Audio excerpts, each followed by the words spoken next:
Hey guys, welcome back to my channel. Now, the same thing comes when we take a look at the Garmin. And I know Garmin has been the world class for a long time in heart rate measurements and utilizing its wrist units for triathlon, track and field, but it's always paired with a heart rate strap. And heart rate strap, they are unprecedented, just like Polar is. They are world class, gold standard.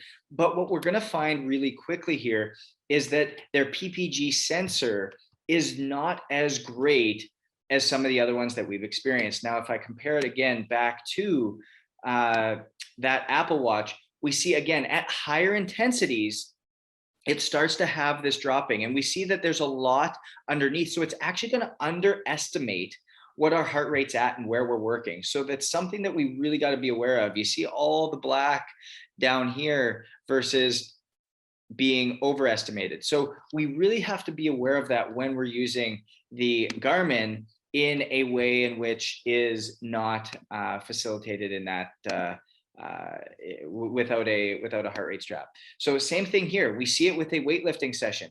We see that there is that massive discrepancy versus when we go back into this steady state and something that's a little bit more regular, we see that the curve matches nicely. And if we've started to see a trend here, there's very few, only the Apple Watch so far has done a really good job of using a heart rate sensor on our wrist to measure change in heavy interval work, such as a weightlifting session, such as sport, or such as a high intensity interval bout.